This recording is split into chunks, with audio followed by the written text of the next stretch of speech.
鄉親啊，你對梅毒這項性傳染病了解偌濟咧？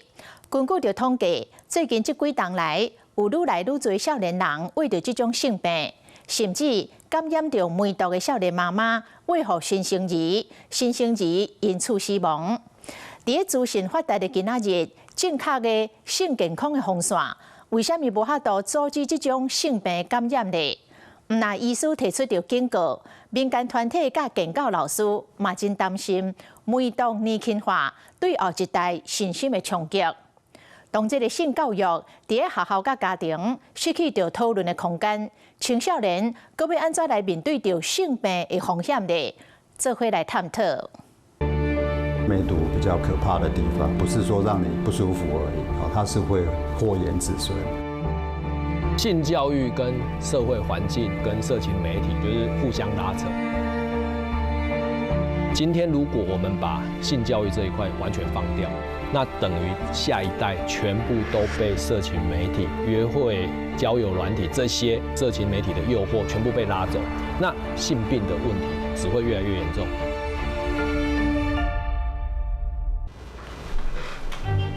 病院兒科診療所執業超過25年的陳志英醫師，看梅毒病例甚為無懼。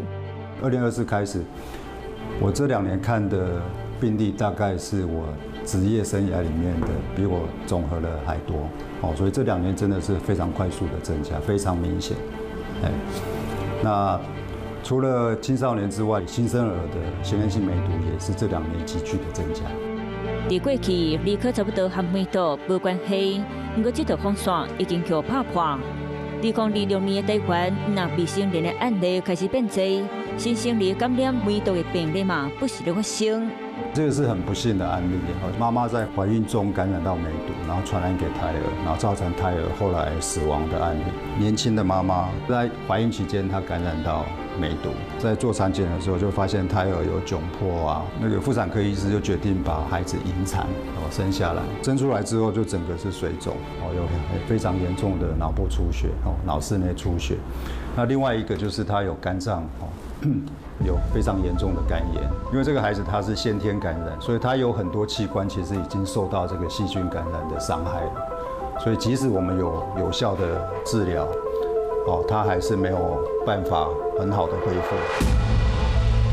白色的都是異常，它是先天性梅毒造成的傷害。疾管署統計，2016年到2005年先天性梅毒通報數量隨年增加，累計攏總有20件確定病例，另外還有132件真有可能的個案需要持續追蹤。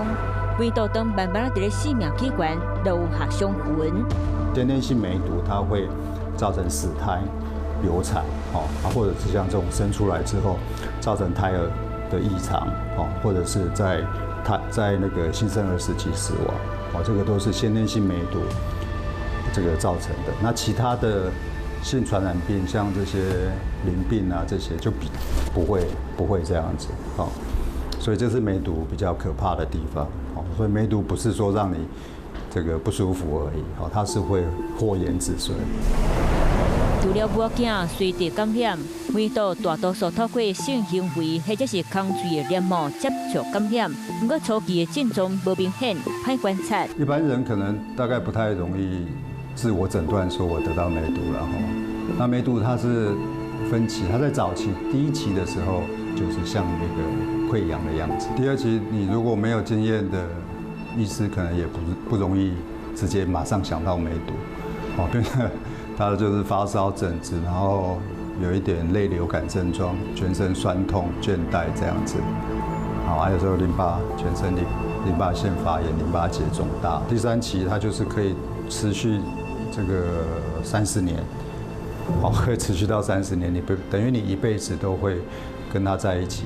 那它到第3期梅毒就可能造成非常嚴重的後果，比如說造成神經性梅毒，或者是心血管。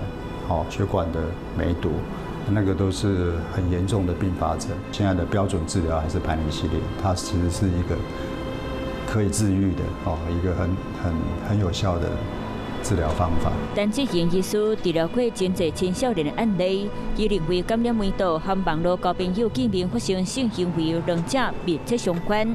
社交的社群媒體非常發達，那讓這些孩子他們有很方便的管道進行性行為的途徑變得非常方便。數位性的網絡的流行，那也會就加速了我們那個性伴侶的交換。從大學生到新生兒都有可能會受到感染。梅毒疫情在台灣不但是通報數量最高的法定性傳染病，而且呈現年輕化的趨勢。梅毒它已經不再局限在特定的群體，它有可能就出現在你我的身邊。现在年輕族群，他們就是使用交友軟體的部分啊，或是社群平台的部分，交友的方法就會更為多元。那可能也跟就是像我們現在性行為就是比較觀念比較開放，也是有一些關係。他們知道怎麼樣去做安全性行為，跟他們實際上有沒有真的去落實，我覺得這部分可能還是有一段差距。想法甲做法無同款，是梅毒防疫的上大難關。另外，該結合民眾對性病的錯誤認知。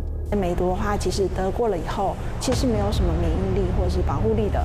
那你有可能再次透過一些比較危險的一些就是性行為的話，那你就會再次得到，那就再次感染。它其實主要是透過感染的黏膜，所以包括像我們講的一些衣服啊，或者是那種甚至是衛浴那種就是廁所的那些便器之類的，它其實是不會就是直接就是附着在上面。同住的家人的話是比較不需要去擔心說會不會洗澡都是用同一間就是洗手間啊，然後這樣就是有被傳染的一種擔心這樣子。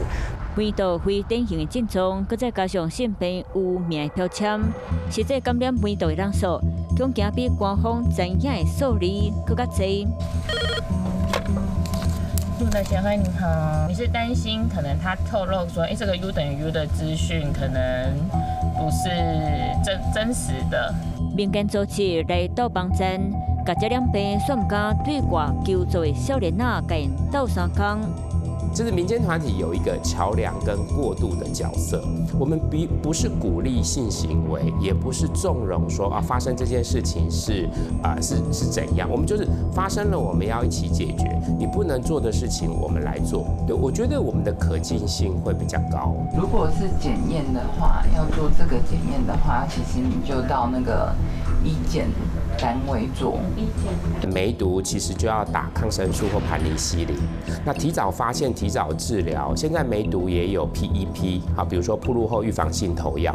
那這些東西資訊，如果你沒有做教育，一般人也不知道。青春期的時候，對於性的好奇，還有加上網絡的普及化，要青少年養成定期的篩檢，又會很奇怪的是，我是讀書的人，幹嘛我要定期篩檢？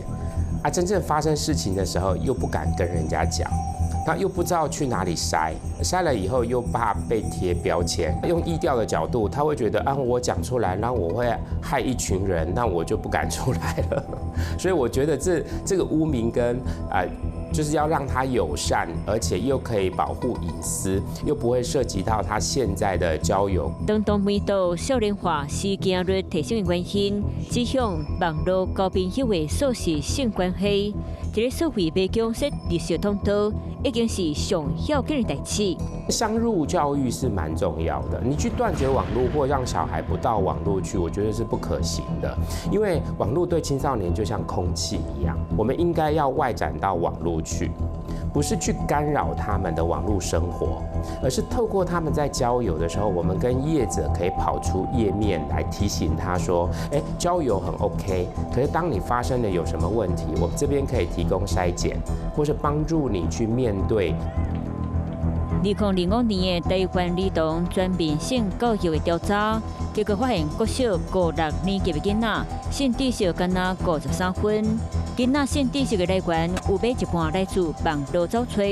另外有3成囡仔將網紅和社群軟體當作性教育導師。另外一方面，儕家長相比相關議題，有4成家長攏講談戀愛或者是性，到大漢才閣講，因佇囡仔對情感和性的奉獻。有46%的大人甲囡仔講，唔通接近感染艾滋的朋友，那將網絡轉做歸到選擇工具，敢會當彌補台灣的性教育缺失。你去鼓勵性健康教育，不代表是鼓勵他們性行為，而是更知道怎麼保護自己的相關資訊。我覺得用科学的角度跟我們實務上的實證資料，并不是鼓吹我們希望可以性開放。好，可是很多衛道人士的父母，他們並不能理解，他們就覺得說講那麼多，其實就認真讀書就好了，那反而把自我保護跟健康的資訊給弱化了。整套的性健康，在前頭要預防，要知道，中間發生了趕快篩檢，趕快治療。那治療好了以後，再去面對下一次再發生的時候怎麼避免，需要建構的一個叫做性健康文化。好，而不會是發生問題才來檢討，然後指責。回到少年化，治標的用法是培理適齡，不過治本的介紹煞在了課堂。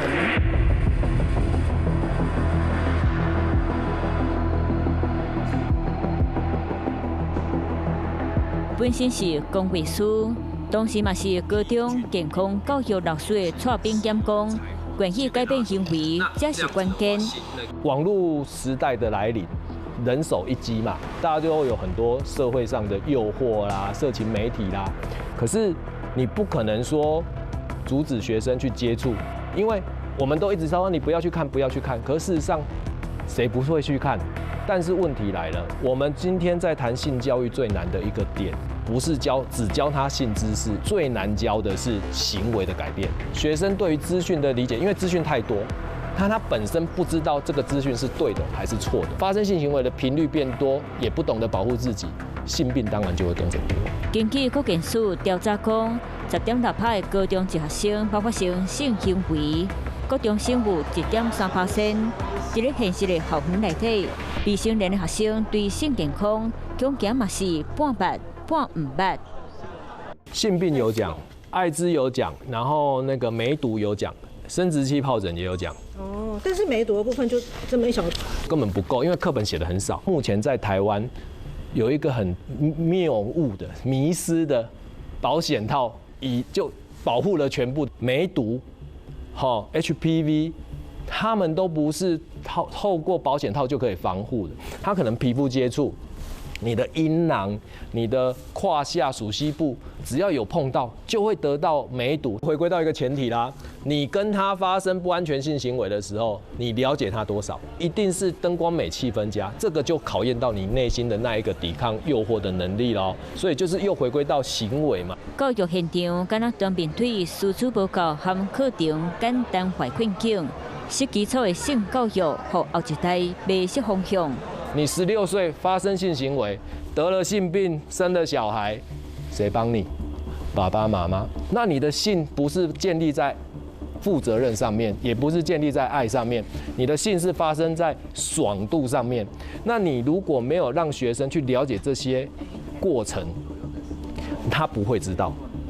你一直告訴他戴保險套，只對了一半，而是要去讓學生思考說，你為什麼要發生性？你愛他嗎？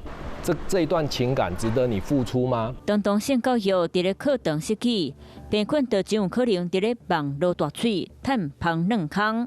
因為其實性教育跟社會環境、跟大環境、跟色情媒體，它是一個類似平衡感的觀念，就是互相拉扯。今天如果我們把性教育這一塊完全放掉，那等於下一代全部都被色情媒體、約炮軟體、約會交友軟體這些色情媒體的誘惑全部被拉走。那這樣子的話，性病的問題只會越來越嚴重。所以從政府端，我會建議就是性教育這一塊應該要去加強，比如說充足的專業人員，不要再有那種借課的問題出現。誘惑太大了。AI 或者是媒體，讓青少年在性荷爾蒙成長爆發的年代的時候，只會助長他去發生更多的性行為。應該要取得一個平衡點，就是教育端要施力，要着重，然後大環境我們是變不了的時候，我們就要只能透過教育去改變。